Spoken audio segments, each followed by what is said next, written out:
السلام علیکم ویورز، آج کی اہم ویڈیو میں ہم بات کریں گے مولانا طارق جمیل کے حوالے سے۔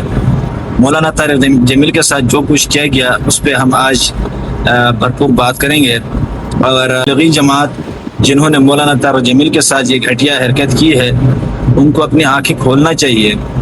تبلیغی جماعت جو کہ کئی سالوں سے پاکستان اور دیگر ممالک میں اپنا کام انتہائی مناسب طریقے سے کر رہے ہیں، اور تبلیغی جماعت کی وجہ سے کافی ساری تبدیلیاں آئی ہیں، خاص کر ہمارے جو بیک ورڈ علاقے ہیں، جنہیں ہم قبائلی علاقے کہتے ہیں، وہاں پہ ایجوکیشن سسٹم اتنا اچھا نہیں ہے، لیکن پھر بھی جو تبلیغی جماعت ہے اور ان کی تعلیم کی وجہ سے اور ان کا بار بار آنے کی وجہ سے مجھے تو تقریباً بہت ساری تبدیلیاں محسوس ہوئی ہیں۔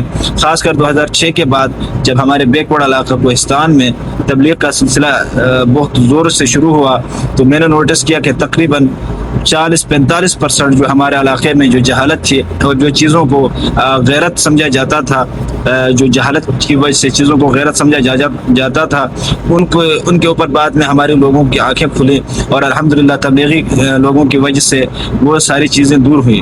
لیکن اب بات یہ ہے کہ مولانا طارق جمیل جس کی وجہ سے کئی ساری زندگیاں تبدیل ہوئی، اور تبلیغیوں کا جو مناسب اور سب سے اہم نعرہ ہے کہ لا الہ الا اللہ، اللہ کے سوا کسی سے نہیں ہوتا، اور یہی تبلیغی حضرات ہر جگہ جا کر کہتے ہیں کہ اللہ سے ہونے کا یقین اور اللہ کے غیر سے نہ ہونے کا یقین ہمارے دلوں میں آ جائے۔ اور اس کے علاوہ ریوانڈ یا پنجاب سے جب جماعت آتی تھی ہمارے علاقے میں یا کہیں بھی جاتی تھی تو ان کا جو سب سے اہم اور سب سے نعرہ تھا وہ یہی تھا کہ حاجی عبدالوہاب صاحب جو ہیں وہ کہا کرتے ہیں کہ ایٹم بم سے نہیں ہوتا، اللہ سے ہوتا، اور بے شک یہی سچ ہے، اور اس میں کسی قسم کی کوئی شک کی گنجائش ہی نہیں۔ لیکن اب ہوا کیا؟ اب ہوا یہ کہ جب منصیرہ میں تبلیغی اجتماع ہوا تو وہاں پہ مولانا طارق جمیل کو بولنے نہیں دیا، اور مولانا طارق جمیل کا جو بیان تھا وہ تک جو ہے منقطع کر دیا۔ تو یہ انتہائی افسوسناک بات ہے۔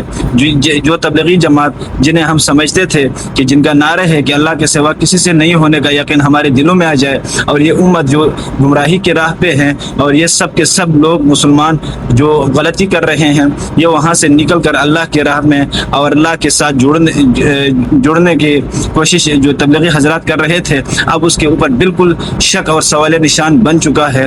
کیونکہ جو لوگ کہا کرتے تھے کہ اللہ کے سوا کسی سے نہ ہونے کا یقین ہمارے دلوں میں آ جائے، انہوں نے عاصم منیر اور فیلڈ مارشل کے حکم پر مولانا طارق جمیل، جنہوں نے تقریباً میں سمجھتا ہوں کہ تقریباً جو ماڈرن تبلیغ ہے اور جتنے سارے تبلیغ حضرات ہیں جو گھوم رہے ہیں، ان کی بنیاد مولانا طارق جمیل نے رکھی۔ بہت ساری چہروں کو، بہت سارے دلوں کو اللہ نے نور جو ہے مولانا طارق جمیل کی وجہ سے دیا، اور ان کو بیان کرنے نہیں دیا تبلیغی اجتماع نے۔ یہ کون سی کمیٹی ہے؟ کیا انہوں نے اپنی کمپرومائز کی ہے اپنے نعرے پہ؟ کیا انہوں نے اسی نعرے کو چھوڑ دیا ہے کہ اللہ کے سوا کسی سے نہ ہونے کا یقین ہمارے دلوں میں آ جائے؟ کیا انہوں نے یزید کا کلمہ پڑھ لیا؟ کیا انہوں نے سجدہ کر لیا ہے فیلڈ مارشل کے سامنے، اور انہوں نے چھوڑ دیا ہے کارگزاری؟ جو ہسٹری اپنے ذرا دیکھیں، افریقہ کی جنگلات میں جو آپ لوگ گھوما کرتے تھے وہ ہسٹری اٹھا کر دیکھیں، آپ کے سامنے کیا کیا مشکلات نہیں آئے۔ آپ بریلوں کے ساتھ لڑے، آپ شیعوں کے ساتھ لڑے، آپ نے جانے اہل حدیثوں کے ساتھ لڑے، آپ کن کن سے نہیں لڑے، آپ کو مسجدوں میں شہید کیا گیا،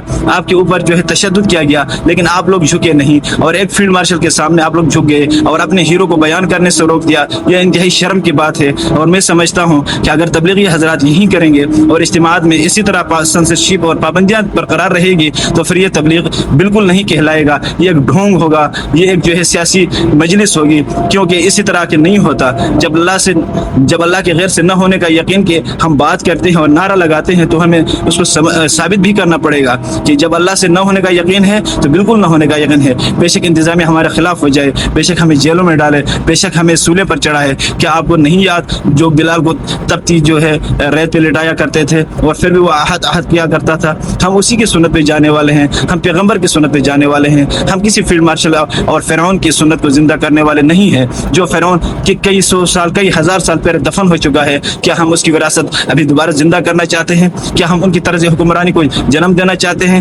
یہی تبلیغی حضرات کا کام ہے؟ بالکل نہیں، ہرگز نہیں۔ اور اگر ایسا کوئی کرے گا تو تبلیغ نہیں ہوگا۔ اسی لیے تو مجھے بہت دکھ ہوا کرتا تھا کہ جب مملکت سعودی عرب میں محمد بن سلمان نے تبلیغی حضرات پہ پابندی لگائی تھی، لیکن آج مجھے محسوس ہو رہا ہے کہ اگر تبلیغی حضرات کا یہی رویہ رہا تو بالکل محمد بن سلمان کا فیصلہ درست تھا.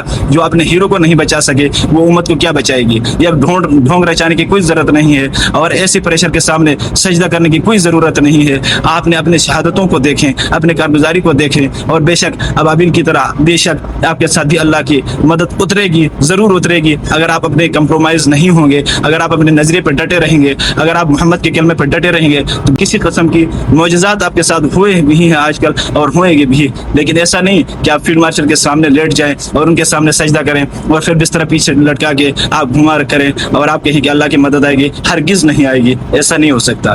تو میں آپ سب سے درخواست کرتا ہوں کہ اگر جذبات میں میرے سے کوئی غلط الفاظ نکلے ہیں تو میں معذرت چاہتا ہوں, لیکن مولانا طارق جمیل پہ کسی قسم کی کمپرومائز نہیں ہوگی, کیونکہ مولانا طارق جمیل اس تبلیغ کا ہیرو تھا, ہیرو ہے اور ہیرو رہے گا انشاءاللہ.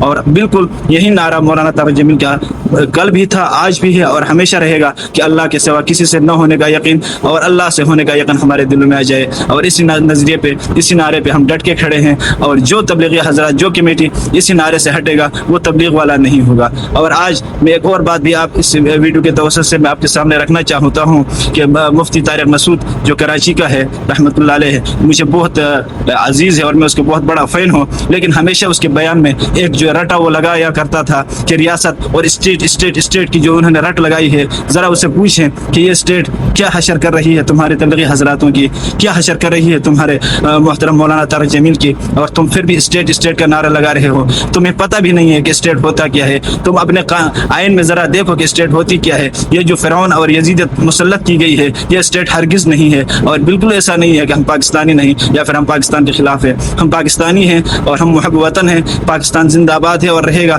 لیکن یہ جو پاکستان کے اندر کالی بھیڑیا ہیں اور جو اسٹیٹ کے نام پہ کچھ بھی کرنا چاہتے ہیں اور سجدہ کروانا چاہتے ہیں, یہ ہرگز قبول نہیں ہے. تو میں یہ گزارش کرنا چاہوں گا مفتی صاحب سے کہ خدا کے لیے ان یزید کے حق میں بیان نہ دیا کریں کہ یہ اسٹیٹ کے نام پہ آپ ان کے لیے جو نرم لہجہ رکھتے ہیں, اللہ کی قسم وہ ہمارے دلوں پہ چھری بن کے گزرتی ہے اور بہت تکلیف ہمیں دیتی ہے جب آپ کہتے ہیں کہ یہ اسٹیٹ ہے اور یہ اسٹیٹ ہے. اور آپ ہمیشہ کہا کرتے ہیں کہ یہ اسٹیٹ ہے, یہ کم از کم ہمیں بولنے تو دے رہی ہے. کہاں بولنے دے رہی ہے؟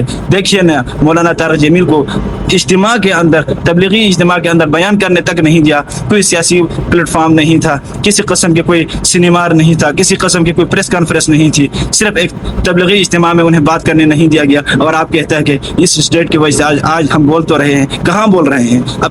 اپنے بیانات میں ذرا غور کیجئے. اور اسی طرح کے الفاظ بالکل, اگر آپ کا نرم لہجہ ہے اس کے بارے میں تو کم از کم اس کو اپنے دل تک رکھیے. ہمارے سامنے اپنے ویڈیوز میں نہ بولا کرے خدا کے لیے, کیونکہ ہم آپ کے ویڈیوز روزانہ سنتے ہیں. لیکن جب ہم یہ بات سنتے ہیں تو اللہ کی قسم ہمارے دل خون کے آنسو سے روتا ہے.